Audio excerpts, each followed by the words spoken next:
Luka Doncic is traded to the Los Angeles Lakers for Anthony Davis. What in the hell is going on? What's up, everybody? It's your girl, Lady Sola. How y'all doing? Had to come with my instant reaction to what is sounding like the most shocking trade in NBA history. Yes, that is what this is. The most shocking trade anybody can ever fathom. Oh my goodness.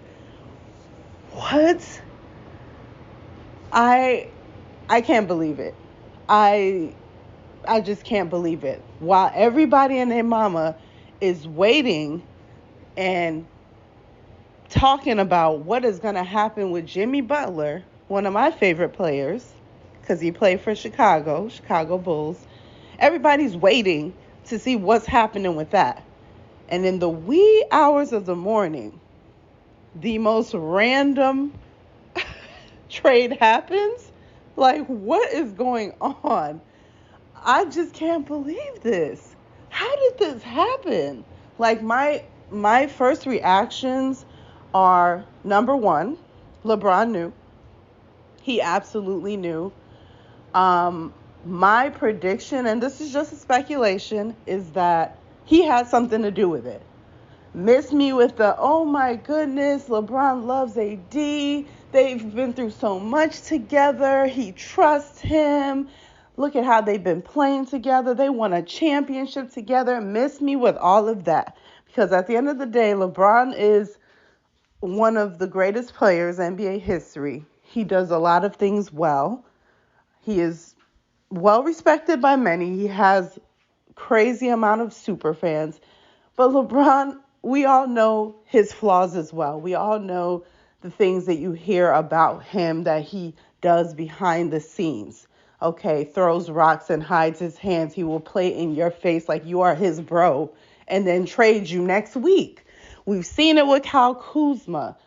Okay, we have seen it with Kyrie in the past. We have seen it with Russ. I mean, the list goes on and on. Like, this guy don't stop. The narrative is always that LeBron needs help. He needs so much help. When he gets the help ain't helping, and it's their fault too. It's always the same narrative recycled, and they don't even change the wording. It's literally LeBron needs help. Every 2 years, every other season, every other team he's been on is the same old story.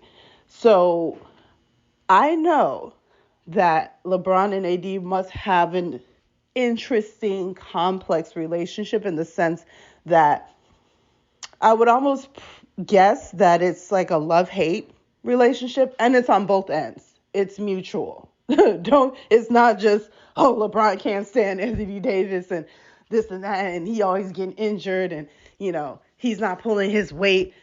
AD can't stand that man either. Trust me. It's just something that has not been covered. It hasn't been documented. It hasn't been reported on.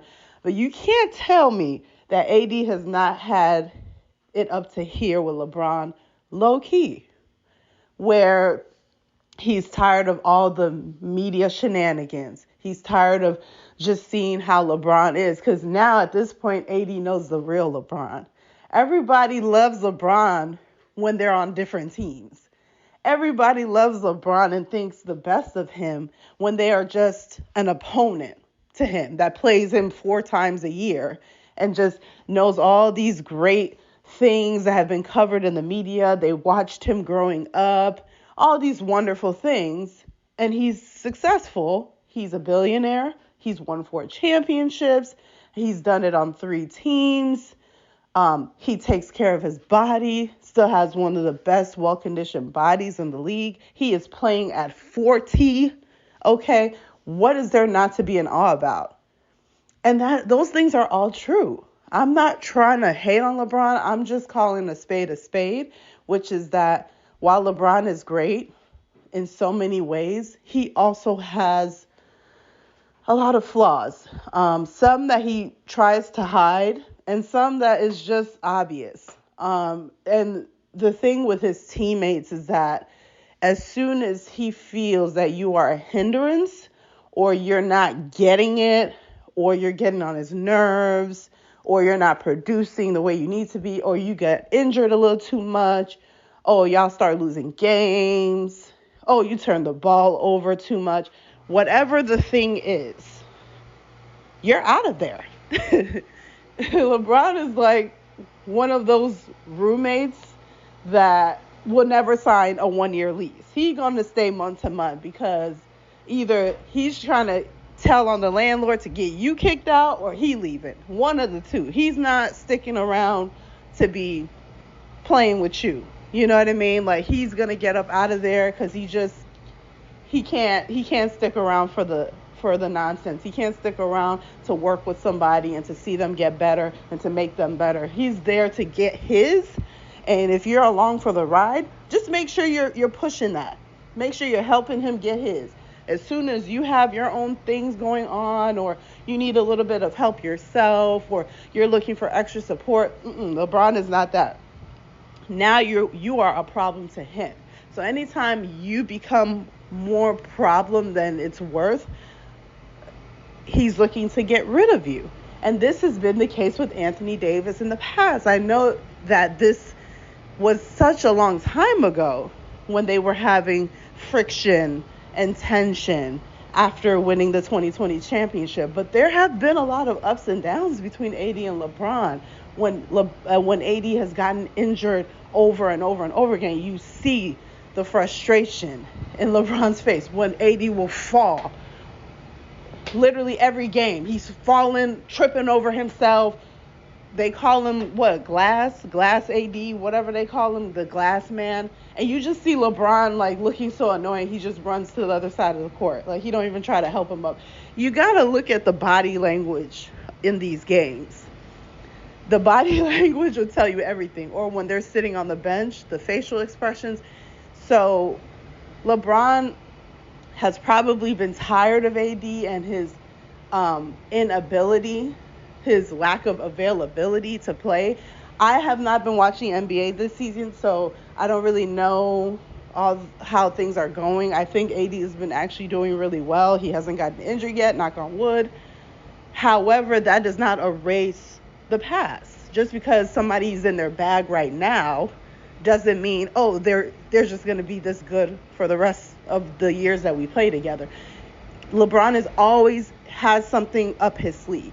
He's always thinking in the back of his mind, how do I get to my championship? And is there somebody that we can snag right now, next month, before the trade deadline? What about next year, next summer? The wheels are always turning for him because he's a championship winner. That's what he cares about. He's always been that way. And it's even more prominent now because he is 40, people. He old. The days are really numbered for real. Even in someone that is in his tip-top shape, it's still a high concern that he's not going to be playing for much longer. That's why he went and rushed Bronny into the league, which was clearly a horrible thing to do. I never talked about that. That's a whole nother conversation. But poor Bronny. He could have been a big streamer like Kai Cenat or Speed right now. He could have went in a totally different direction and had so much success in the gaming world. But no, his daddy said, even though you had that heart condition issue that happened, that thank God he's alive. But even though you had that, time to get your ass back on the court, we gonna get you drafted. My bro Rich is working on it. Are you ready? And it's like, Dad, I don't. Nope, you good. You with me. We gonna figure this out. I know you can play, boy. You got my genes in you. But anyway, back to the trade. Oh my God, LeBron knew. That's my first thought. He probably had something behind it. I wouldn't be surprised if Rich Paul contacted executives at Dallas and started floating the idea, hey, just calling, just wanted to throw some ideas around. I would not be surprised if this is a year in the making behind the scenes. And when I say behind the scenes, I'm not even talking about Rob Pelinka and, the management for the Lakers. I'm talking about LeBron and Rich Paul and what they was doing.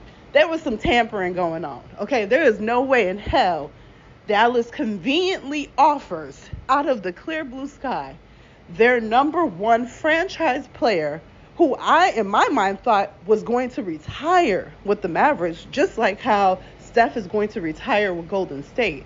There is no way that they just say, we are going to offer him. And to, of all places, the Lakers to get unequal trades back. No shade to Anthony Davis. He is a phenomenal player. But come on, like, you could have got so much more from him. So this tells me that LeBron has been rubbing his hands like Birdman, working behind the scenes with Rich Paul, okay?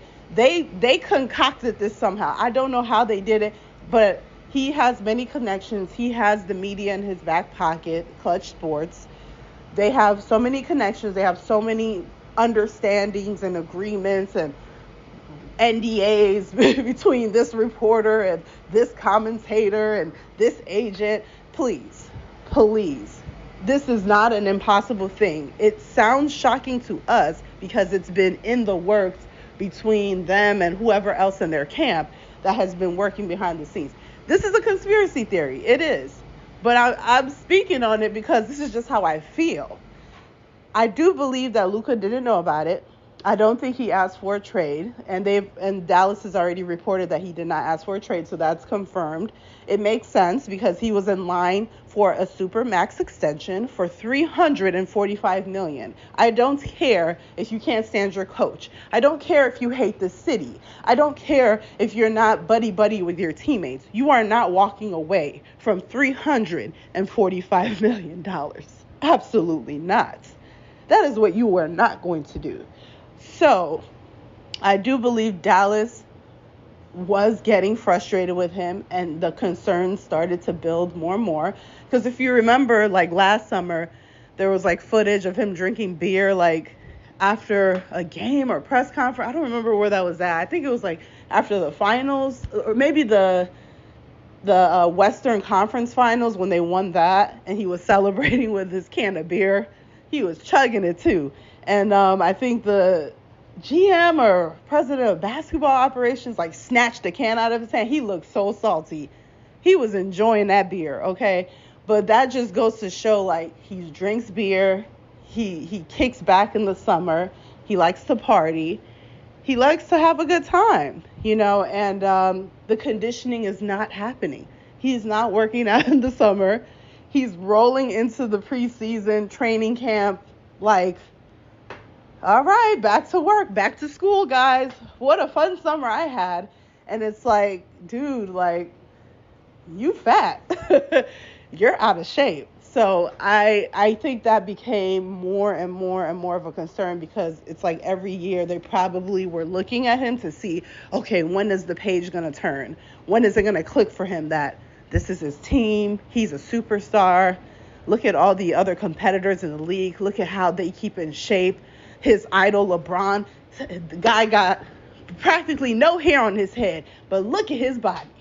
He's got to think, it has to come to him at some point that, I probably should put the beer down, pick up some water, some Gatorade, Powerade, maybe make a couple protein shakes here and there. Probably should do that. And they were like, it's going to happen. He's going to figure it out. He's super young, but he's going to mature. And it's not happening. Every year it's like the same thing. And it just becomes a bit awkward, like, okay, this is worrisome. And then you couple that with the injuries that have been happening. Whew. This is crazy. Kyrie, I don't know what Kyrie is thinking. I don't know. I think Kyrie is pissed, to be honest, once he hears the news. I think he's shaking his head. He's going to be going through a lot of emotions. On one side, he's going to be hurt, devastated that he's losing Luka because he's built a connection with him already, and they have a good relationship, and Kyrie has already said this is his team. Like, don't get it confused. I'm just here, as a number two. You know what I mean? And they had great synergy on the court. So Kyrie is devastated on one end, and then on the other end, I think he's salty and upset and like, damn you, LeBron. Like, this is deja vu for Kyrie, to be honest, when you think back to Cleveland and when Kyrie wanted a trade, but the trade didn't happen. So it's almost the opposite. Like, he wanted out and they didn't let it happen because I don't think LeBron signed off on it. LeBron didn't want it to happen. He wanted to convince Kyrie that we can do it again. Like, let's keep working together sort of thing. And Kyrie was tired of LeBron, okay? So I think he's salty that this man once again has affected his life in some way, which is crazy. It's like, you guys have not played together for like over 7 seasons now or whatever. And it's like, you're still effing up my life. Like, I have gone through so much transformation. I have found my religion. I have, had to take time off of the league, during the COVID era, and all this stuff I went through, the stuff I went through with Brooklyn and even with Kevin Durant, with James Harden, all this stuff. He has gone through so much, but he's grown in his personal life too. He's a husband, he has kids, and he's finally hitting his stride in a new chapter with one of the best players in the league. And they made the finals last year, so they're onto something. And everything is going well until LeBron decides to go to work. And I don't mean on the basketball court. So Kyrie is like, what do you call it? I can't think of the word for it, but he's like a sacrificial lamb, I guess. Other reactions, AD. I think AD is happy about this. I think he is secretly relieved. He's happy to finally get out of LeBron's shadow, out of LeBron's wrath, all the verbal abuse he's probably endured from LeBron over the years, all the passive aggressiveness, the gaslighting, all the stuff narcissism. LeBron got all of that going on. So I think AD is like, thank you, God. Like, I did not see this coming. I was prepared to keep dealing with this man until he finally decides to roll over and retire. And I can finally, exhale at that point. So he didn't see this coming, but he's not mad about it. He's not mad about it. He's going to play like he's sad and shocked. But this is a new chapter for him. He wanted to get traded. There was talks of him wanting to go to the Bulls at one point. Don't forget, y'all, this Lakers timeline between AD and LeBron, it's very storied. And I think as time goes on, we do forget a lot of things that happened in the past, especially when teams are in a good space. It's like, but look at how they're looking right now. They can keep this going. They can go we're not going to be a playing team. We're going to be, 5th or 6th seed. And it's like, that's good and dandy for now. Anything can change. Okay, this is the nature of the NBA. Things are changing every week. People are on different teams every 6 months. Like, this is how crazy it has gotten. So I think AD is happy. I think he's looking forward to a new chapter. He's looking forward to not being the scapegoat. He's looking forward to playing with players and in a system that just makes more sense, and it is more defensive minded, which Dallas, based on what the general manager said, they're all about the defense. So AD can really play up to his strengths and know that he has a co-star in Kyrie that's going to be supportive and enriching him and uplifting him and positive, whereas LeBron was the complete opposite of that. So AD won. Out of all the parties, AD is the happy camper. As far as the fans, I already saw some Twitter threads. Dallas fans are pissed, as they deservedly should be, because what in the hell? This is an idiotic trade. I'm sorry. This is worse than the Cat and Julius Randle trade. And Minnesota's kicking themselves every chance they get. Every time the Knicks win, they got to be kicking themselves. Because, boy, the Knicks are on a run right now. And they look amazing. And they look like they're set up for the future. The Knicks don't need to mess up that team. They did a good job. So this trade is crazier than that. You know what I mean? Jimmy Butler, I'm still looking to see where he going. I mean, Jimmy's probably like, damn, they stole my thunder. I was going to be the hottest talk of the town for the next, several months. And now I done got upstaged. It's okay, Jimmy. I hope they don't trade you somewhere I don't care about. I don't want you to go to Toronto. I don't care for Toronto. I don't know. Anyways, this is my thoughts. These are my initial reactions to Luka Doncic getting traded in the wee hours of the morning to the Los Angeles Lakers for Anthony Davis. There were a couple other players that were on both sides, but we're focusing on the big names in this video. Well, those are my thoughts. Make sure to like, comment, share this video, subscribe to my channel, Lady Sola TV, and I will catch y'all very soon. Bye.